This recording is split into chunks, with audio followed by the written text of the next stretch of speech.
Today we are taking a look at the new Nightjet Mini Cabins. For those of you who have already subscribed to the channel, you know that 4 weeks ago we tried to test out this cabins. That, to our surprise, went very differently than planned. If you haven't seen that yet, you should definitely catch up on it. Welcome to Rome. By the way, I also arrived here by train, and of course I came with something special. The new second generation railjet and the private long distance provider Italo. However, the videos for those will come later. So let's pack up, leave Italy behind and head to the station. Nightjet 294 departs from Roma Tiburtina station, about a 30-minute walk from the main station Roma Termini. However, you can easily reach the station by metro as well. Roma Tiburtina offers some places to grab a bite, but no real snack and drink shops. So, if you don't want to spend the 16-hour journey without supplies, you should stop by a supermarket beforehand. There are 2 supermarkets about 800 meters away.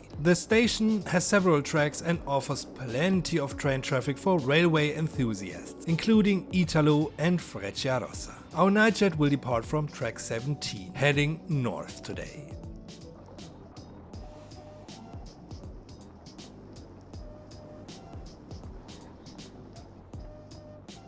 Demand doesn't seem to be too high just yet. There are relatively few people on the platform. However, it's worth noting that this is the very first trip for regular passengers after a long break. By the way, do you know why the tracks here are painted white? You can write it in the comments. I'll give you the answer at the end of the video.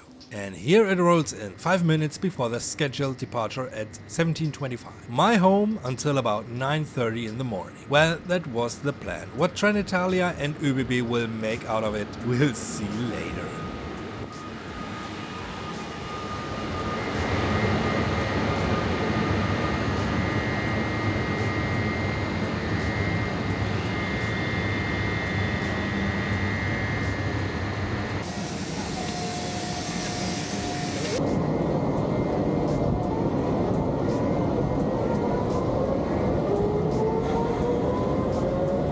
Fun fact, I'm traveling here on September 11th, which marks the first journey of the new Nightjet in Italy for regular passengers. The route was closed over the summer due to some renovation works. Let's hop on and find our cave. Today I'm in carriage 413, cabin 74, upper bunk.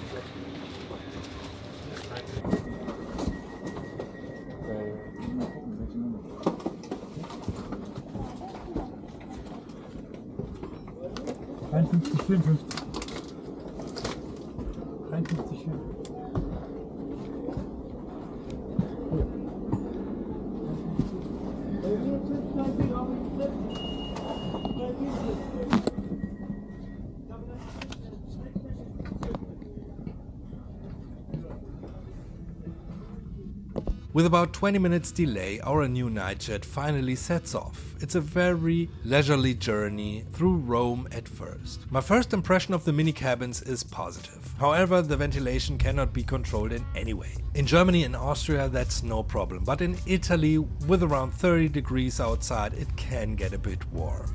Route. Before we take a closer look at the cabin, let's check out the route. We're scheduled for a 16-hour trip today, meaning we'll pass through Florence, Bologna, Tarvisio, Villach, Schwarzach, Salzburg, Rosenheim and finally reach Munich, covering a total of 1,100 kilometers. The new Nightjet has been operating for a few months now, so there are some reviews already and they are quite mixed, especially when it comes to the mini cabins. Some say it's a revolution in European night train travel, while others think the cabins are a disaster. That's exactly why I wanted to see for myself how well you can sleep here. And since some people mentioned how hard the beds are under my last Nightjet video, for example, I made sure to book a lower cabin this time, just to be safe. After all, who knows how my back will feel in the morning.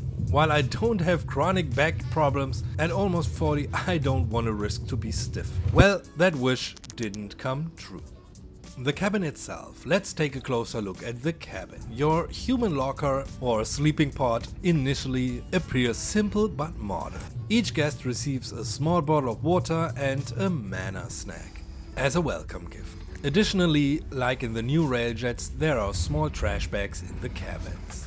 You have your sleeping area, a blanket, a sheet, a pillow and a bit of storage space at the head end. I have to say the pillow looks thick at first glance, but flattens out quite a bit once you rest your head on it. So if you prefer thicker pillows, I recommend bringing a sweater to use as extra support. There's also a sliding table for evening work or morning breakfast. As you can see, my laptop fits on it easily. So far so good. You can also see how much space I have as a tall guy. There's no issue with headroom, but it could be a bit wider. If you're a bit taller like me, sitting cross-legged isn't possible. So it's either lying down or sitting upright against the wall. That's a bit annoying, but manageable. Continuing with the cabin, you'll find the control panel on the side. You can use it to control the lighting in your capsule and call the attendant in case you have any questions about your cabin or the ride. If you want snacks, drinks or dinner though, you'll have to head to the service compartment at the end of the coach. There's also a power outlet, a USB-A port and a wireless charging pad for your phone. But just like on my last Nightjet ride, I wasn't lucky with the charging pad. Mine doesn't work. My neighbors had better luck with theirs. One thing I find a bit odd is that there's an emergency hammer next to the emergency brake in each cabin. Who's supposed to fit through these tiny windows? But okay, there's probably some sensible regulation behind it. For your belongings, each cabin comes with 2 storage compartments. One is for hand luggage with dimensions of 40 by 55 by 23 centimeters, about the size of the carry-on for budget airlines. And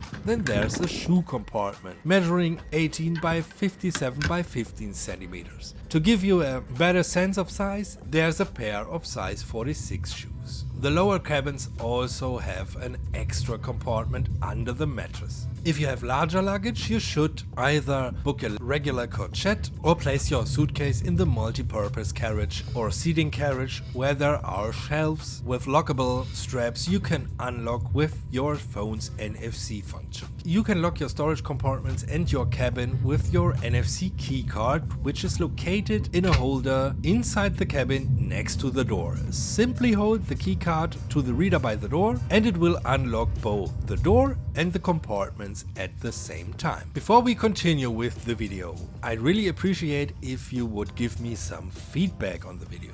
A thumbs up is great, but I'd love it even more if you left a comment. It helps me improve and avoid mistakes in the future. The capsule train concept. Siemens has now presented the first capsule train in Europe with the new Nightjet, and this concept is being imitated. In the summer of 2024, the Czech manufacturer Skoda introduced a similar concept for a capsule night train. Initial renderings show a very sleek double-decker sleeper car, however the guests lie slightly sideways and have a much larger window available.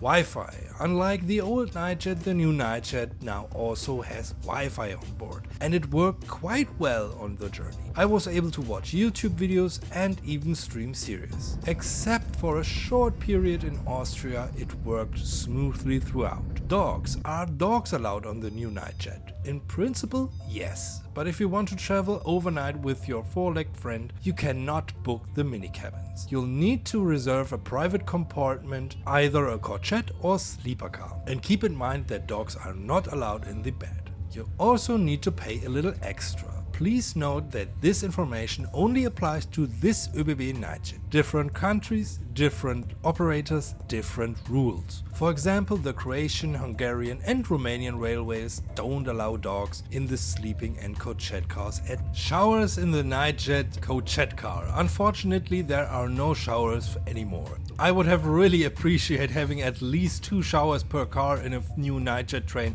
but here I have to disappoint you. There are only 2 toilets and a washroom for a quick freshen up. This can be quite uncomfortable after a hot day in Rome without a proper shower, especially when you consider that you are not the only one who has been sweating. That's exactly why I plan to shower at Rail and Fresh in Munich station in the morning. For €7 you can shower there for 20 minutes. Not super attractive, but still better than sitting on a train for half a day feeling less than fresh. Finally it happened. I'm on board the new Nightjet in the mini cabin. Yesterday on September 10th, the train rode from Munich to Rome, but only with VIP guests. And this specific train is 4 months old. It has only been used within Austria. I have to say, right now I like the mini cabins more than I thought. The first when I got in, I thought, ooh, that's a bit narrow. And sitting is quite a bit uncomfortable, especially when you're bigger. I'm 1.88 m, and when I'm sitting here, my knees are touching the walls. Best thing is, you finally get that night train romance in this mini cabins. You can lay down and watch out of this tiny window. You can't do that on the sleeper car because there's a cushion in the way. And here you can do that. The only flaw with this mini cabins is that you can't control the AC. That you can't control the AC. It's kind of a bummer because it's hot. It's been 31 degrees in Rome, and the train gets cooler, but gets cooler and cooler, but slowly. In the meantime, our train has reached Florence. Since the station is a terminal station, the train has to change direction, giving you around 15 minutes to stretch your legs. A few more passengers board and a pleasant conversation starts between two neighbors and me about night trains from around the world. What can I say? You just meet like-minded people and exchange experiences. The conversation touches Japanese, American and British night trains, why the European sleeper is so expensive and how border checks on trains are simply annoying. Then 45 minutes later we reach Bologna. Here you can really notice how gently the driver brakes the whole train to make it as comfortable as possible for the passengers. The entire Nightjet almost rolls to a stop instead of braking hardly. We've talked a lot about the train and it's nearly 11:30 now. Time to relax a bit. The ride is quite gentle, referring both to the noise level and the smoothness of the journey. This could be a very quiet night. I'll look out the window a bit more before I gently fell asleep.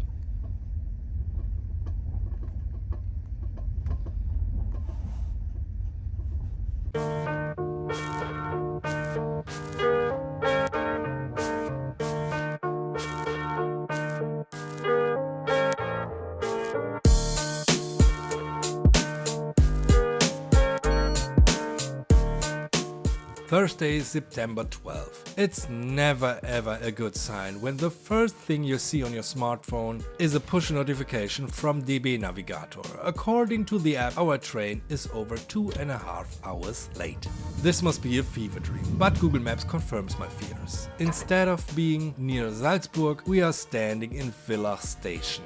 Outside, I met an off-duty train attendant who explains that we have to wait for the Nightjet from La Spezia, with which we'll continue our journey to Bavaria.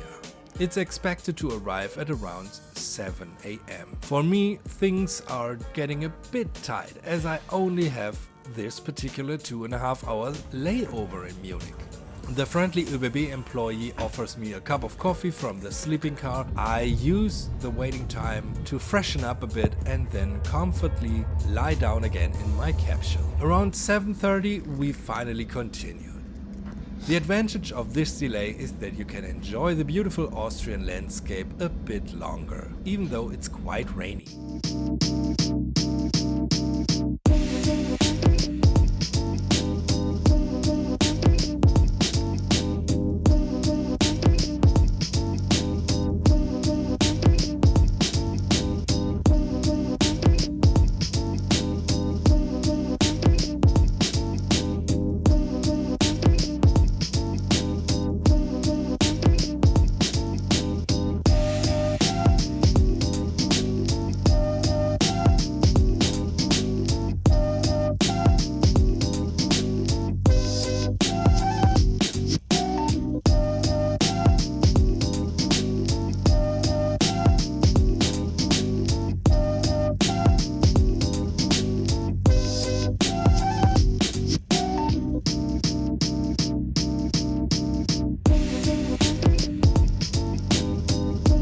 Breakfast is served around 9 AM. You get 2 rolls with jam and butter. You can choose your drink, tea, coffee or hot chocolate. If you have special dietary requirements like gluten-free food, you should inform ÖBB at least 72 hours in advance. Border control. After passing Salzburg, the train stops again in Freilassing on the German side. A few new passengers in the form of the federal German police officer board and check every passenger, so always have your ID or passport with you. The procedure takes around 20 minutes. We have time after all. Ticket price. I booked this trip just 10 days before departure. The base ticket cost me €39.99 plus an extra €15 for the mini cabin. That brings us to €54.99 for an overnight train ride including breakfast. I think that's an amazing deal. A flight during the same period would have cost me €86. So the night train has a real financial advantage over the plane in this case. Especially since you save the cost of a hotel night, which, as you might know, isn't exactly cheap in Rome or Munich. Now, if I had booked a private sleeper cabin, that would have cost me around €500. Quite the other extreme. As you can see, I'm traveling alone today in this video. I originally planned to take my kids with me again, but there were no cabins available for the weekend. I would have had to book a regular coachette compartment, which have cost a hefty €500 as well. Really a shame, but we'll get another chance sometime. Let's now enjoy the Bavarian landscape for a bit as we approach our destination, Munich Central Station. Dear passengers, in a few minutes we will reach our end station, Munich. We would like to say goodbye to all our passengers and look forward to welcoming you on board again very soon. Thank you for choosing Nightjet to make your journey. We arrive in Munich at 2 minutes past 12 with around 160 minutes of delay. Quite unfortunate for me since my ICE train to Hanover left 10 minutes earlier. I have to book a new ICE ticket at the full flexible fare and depart 1 hour later. Since I don't have a seat reservation, I sit in the Bahn bonus seats for gold and platinum members, even though I only have silver status. But you won't tell on me, right? So my personal conclusion after over 18 hours in the Nightjet Mini Cabins, absolutely doable, especially if you can grab the cheaper tickets. It's a great alternative to flying and staying in a hotel. And the sleeping comfort surprised me as well. I slept better in the mini cabins than I did in the sleeper car. It just shows that it always depends on your personal conditions at the time. Before we end this video, we need to answer one last question. Why are the rails in Italy painted white? The answer is pretty simple: to protect the rails from extreme heat exposure. That way they are painted white. A simple solution with a big impact. Genius, right? I really appreciate you staying with me until the end. Thanks for that and hopefully see you guys soon. Your René.